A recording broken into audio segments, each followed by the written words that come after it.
ሰላም ጤና ይስጥልን የተወደዳችሁ የክራይስት አርሚ ቲቪ ተከታታዮቻችን ከክራይስት አርሚ የሳቱን ዜና ይዘንላችሁ ቀርበናል። ከዜናዎቹ ጋር እኔ ኢየሩሳሌም በዳዳ ቆይታ አደርጋለሁ። በቅድሚያም አርዕስተ ዜና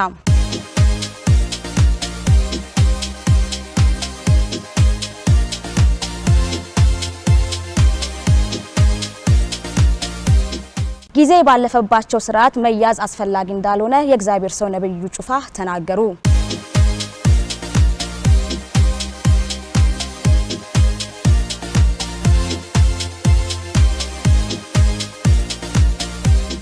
ሁለት መቶ 26 ያህል ሰዎች ወደ እግዚአብሔር መንግስት ተጨመሩ። ወደ ዝርዝር ዘገባው አልፋለሁ።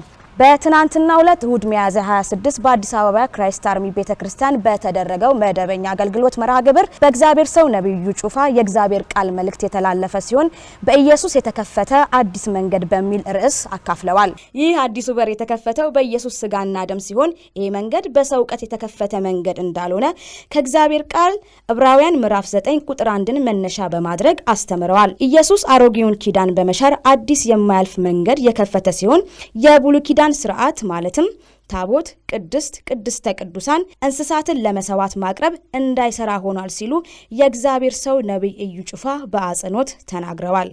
የእግዚአብሔር ሰው ነብዩ ጩፋ ለአዳዲስ ነፍሳት ጥሪ ያቀረቡ ሲሆን 226 ያህል ሰዎች ወደ እግዚአብሔር መንግስት ተጨምረዋል። ጉባኤውም በታላቅ ደስታ በዝማሬ በጩኸትና በፉጨት የመጡትን ነፍሳት ቆመው ተቀብለዋል።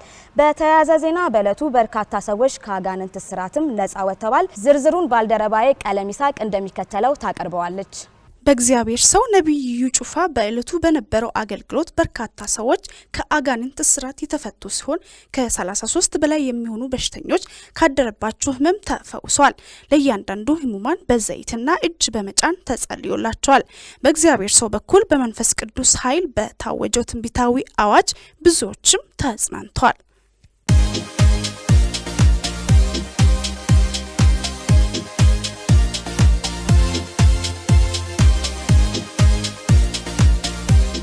ተመልካቾቻችን ከክራይስት አርሚ ቲቪ ለሰዓቱ የነበሩን ዜናዎች እኚህን ይመስሉ ነበር። ከቀሪ ፕሮግራሞቻችን ጋር መልካም ቆይታ።